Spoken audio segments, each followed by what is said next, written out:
Thanks for checking out this video. So let's go ahead and get into it. What is coming to Shudder for April of 2025? And I have not gone through this yet. I literally just got this.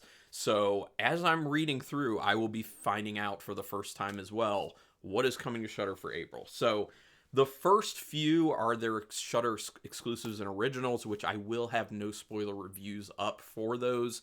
They're coming out on Fridays. I will have the no spoiler review up on that Monday.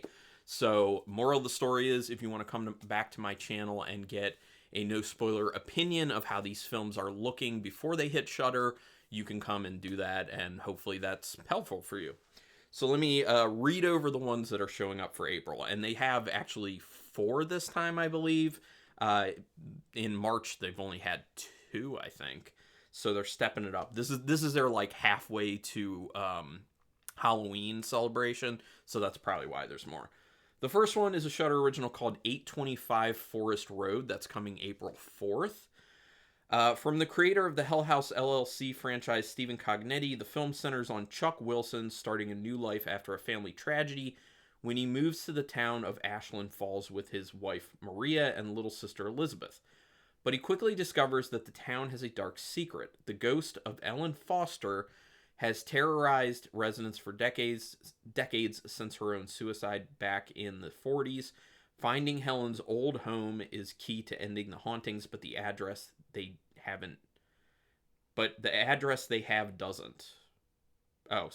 doesn't match any of the town's existing streets. When Chuck realizes his family might be in danger of Helen's wrath, he takes it upon himself to locate 825 Forest Road before it's too late. Gonna be honest, this sounds a little bit too boring, but I'll tell you, I'm gonna be watching it relatively soon and doing that review, but I'll let you know. The next one is Shadow of God, coming April 11th. When several of his fellow Vatican exorcists are simultaneously killed, Father Mason Harper returns to his childhood home to spend time with childhood friend. They don't name him. The bad writing. With childhood friend while he awaits orders from the church. However, this small town holds dark secrets about Mason's past and the religious organization once run by his father Angus. Thought dead, Angus reappears, forcing a reunion between father and son, but Angus is different now, and before long Mason suspects he's possessed, not by the devil, but by something holy. When Mason attempts to exorcise the presence from his father, he sets off a chain of events that may end in a cataclysm of biblical proportions, testing everything he holds sacred. I feel like they just told you the whole movie. Like, that synopsis is way too much, in my opinion. That does not sound interesting to me. There are too many, like, exorcism and possession films out there, and most of them are not that good. Just saying.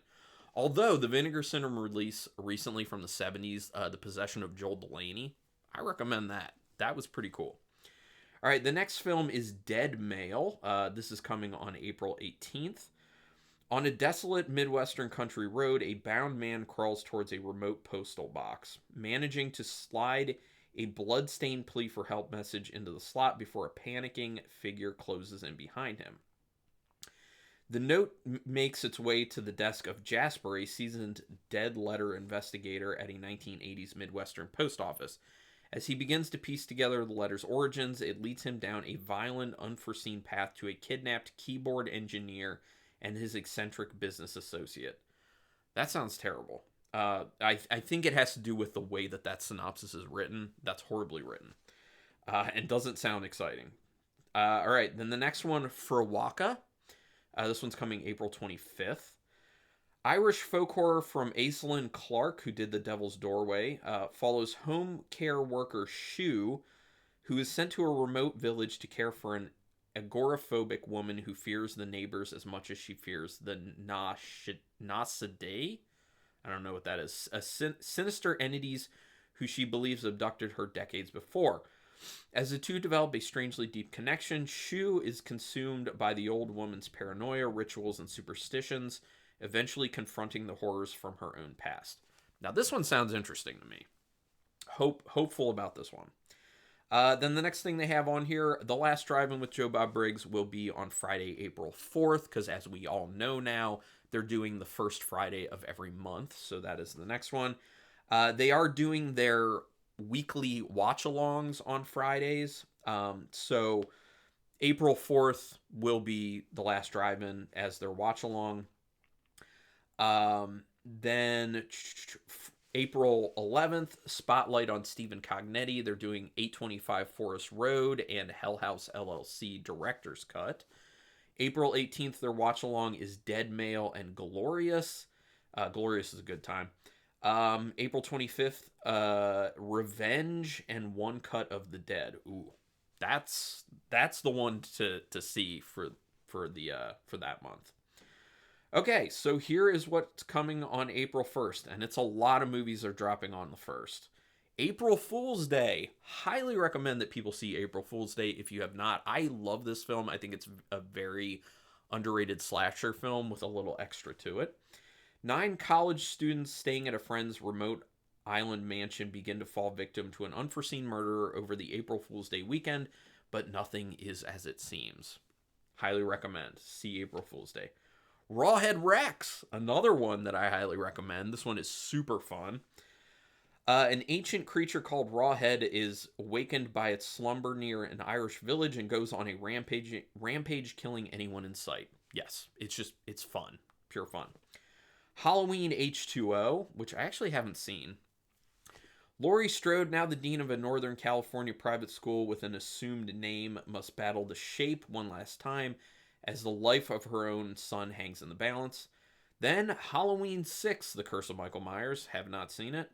6 years after Michael Myers last terrorized Haddonfield, he returns there in pursuit of his niece, Jamie Lloyd, who has escaped with her newborn child, for which Michael and a mysterious cult have sinister plans.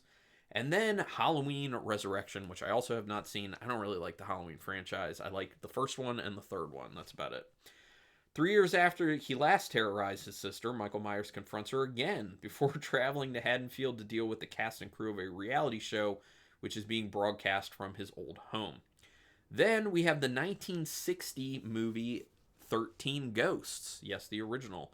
A family inherits a house with 12 ghosts who want a 13th. I do need to see that because I really like the remake from the 90s, and I haven't seen this original, so I do need to make a point of seeing that. 1985's Fright Night. Highly recommend if you haven't seen it. I love it. A teenager believes that a newcomer in his neighborhood is a vampire. He turns to an actor in a television-hosted horror movie show for help to deal with the undead. So good. Oh, a movie I've been meaning to see. Repulsion from 1965. A withdrawn manicurist who disapproves of his sister's boyfriend sinks into depression and experiences horrific visions of violence. Then we have Texas Chainsaw Massacre: The Next Generation. Have not seen that. Let me know if I should. A group of teenagers get into a car crash in the Texas woods on prom night and then wander into an old farmhouse that is home to Leatherface and his insane family of cannibalistic psychopaths. Then we have Crimson Peak, a great Guillermo del Toro film. In the aftermath of a family tragedy, an aspiring author is torn between love for her childhood friend and the temptation of a mysterious outsider. Trying to escape the ghosts of her past, she is swept away to the house that breathes, bleeds, and remembers. Yeah, really good film, like I said. Night of the Living Dead from 1990. This is an underrated film starring Tony Todd.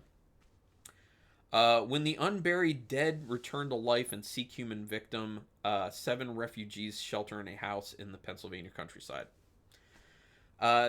Very good. Land of the Dead, which I have not seen. I do need to. The living dead have taken over the world, and the last humans live in a walled city to protect themselves as they come to grips with the situation.